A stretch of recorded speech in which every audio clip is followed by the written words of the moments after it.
Nesse vídeo, nós vamos falar sobre os Objetivos de Desenvolvimento Sustentável.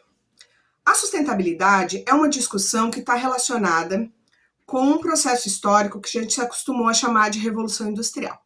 Então, ao longo da história da humanidade, a gente sempre teve estratégias econômicas para produzir aquilo que as sociedades precisavam, né? Todas essas estratégias econômicas, elas tinham algum nível de impacto ambiental, causavam transformações na paisagem, né? E geravam alguns conflitos com o ambiente conservado.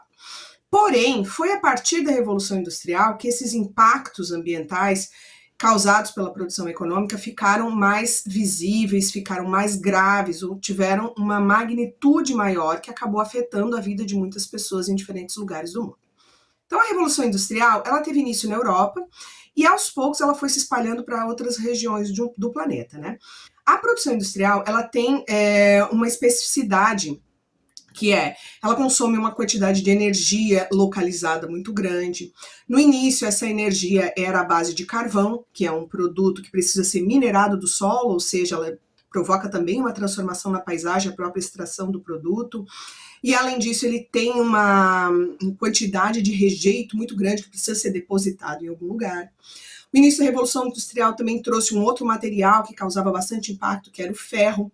E o ferro também é um mineral, né, que provoca a transformação na paisagem a partir da sua exploração.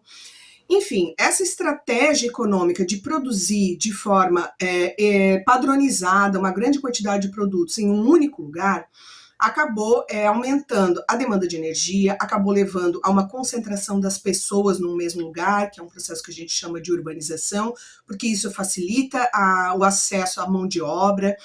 Também acabou concentrando as indústrias num único lugar, porque isso facilita a chegada da matéria-prima e depois o escoamento da produção industrial. E esses efeitos todos, essas causas todas causaram efeitos que puderam ser visíveis depois de um tempo, né? Então, inicialmente, quando tudo era muito pontual em alguns lugares, a gente não percebeu as grandes transformações da paisagem, os grandes depósitos que estavam se acumulando em vários lugares, no ar, na água, no solo.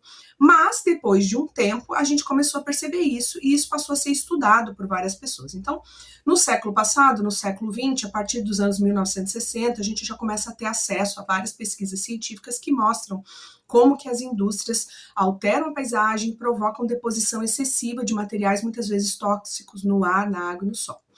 Então, nos anos 70, em 1972 especificamente, a Organização das Nações Unidas decidiu fazer um encontro, uma conferência para discutir isso. Olha, então, como que as indústrias estão impactando a vida na Terra, né? A vida na água? O que a gente pode fazer para, de um lado, garantir a produção industrial, porque ela é importante, aumenta a oferta de produtos com baixo custo para toda a população, né? Amplia as atividades econômicas, então existe uma importância nessa atividade, mas ela também causa um prejuízo, e esse prejuízo ele precisa ter algum tipo de controle.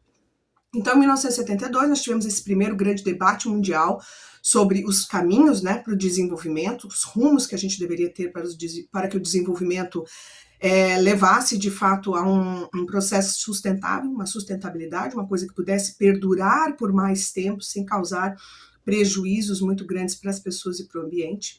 E essa conferência ficou conhecida como a Conferência de Estocolmo, né, por ter acontecido nessa cidade. Depois, a cada 20 anos, a ONU continuou reproduzindo esse mesmo evento para que pudessem acontecer esses debates, e esses eventos passaram a acontecer no Rio de Janeiro, né? Então, em 1992, a gente teve a ECO 92, que foi a segunda conferência das Nações Unidas para o Meio Ambiente, depois a Rio +10, em 2002, e a Rio +20, em 2012.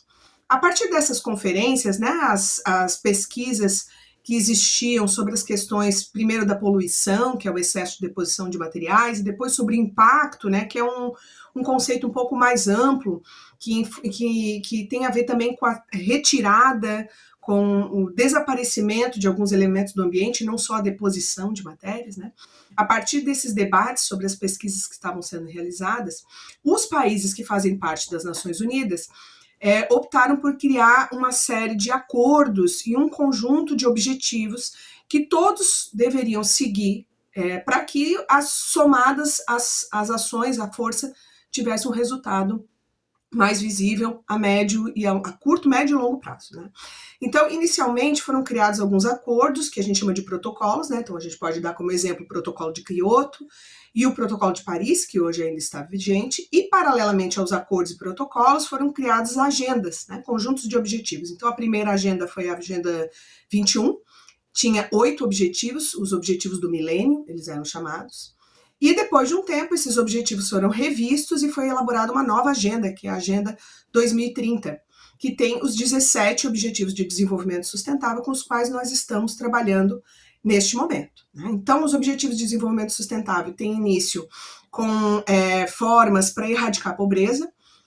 A gente entende que a atividade industrial, as atividades econômicas, elas têm uma importância muito grande na medida em que elas melhoram a qualidade de vida das pessoas e não de aumentar a desigualdade, né? Então, erradicar a pobreza, produzir de forma mais sustentável, principalmente na agricultura, visando erradicar a fome, buscar estratégias globais para ampliação da saúde e do bem-estar de todas as pessoas, formas de promover educação de qualidade em todos os lugares e não apenas nos lugares mais ricos, buscar a igualdade de gênero, trabalhar com a água como fonte de saúde, né, a água potável e o saneamento básico, buscar energias limpas que não sejam de matrizes fósseis, né, que causam grande impacto, e tornar essas energias limpas acessíveis para todo mundo.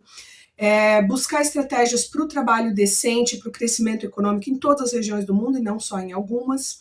Estabelecer estratégias que levem a indústria a buscar inovação no caminho da sustentabilidade, não só na produção industrial, mas também na infraestrutura necessária para o desenvolvimento econômico.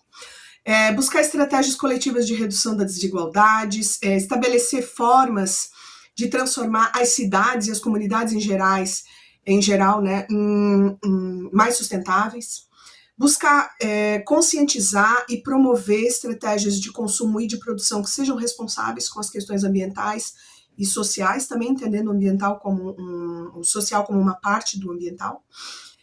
Trabalhar com a questão da mudança climática, com a vida na água, com a vida na terra, né, entendendo que por mais que a gente não trabalhe diretamente com essas questões, a qualidade ambiental ela interfere na vida de todas as pessoas.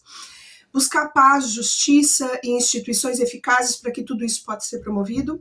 E, por fim, buscar estratégias e meios de implementação para que a gente realmente alcance coletivamente esses objetivos de desenvolvimento sustentável. É interessante lembrar que eles foram desenvolvidos num fórum global, mas eles são trabalhados dentro de cada país e dentro dos países eles vão ser trabalhados dentro dos territórios, propriamente dito. Então, esses objetivos eles vão ser mais visíveis, vão dar uma melhoria mais significativa na vida das pessoas quando eles são trabalhados localmente, né? Então, pensar nos objetivos de desenvolvimento sustentável como um norte, como um rumo para as estratégias de desenvolvimento territorial é o que vai dar mais visibilidade e eficiência às nossas ações. Tchau!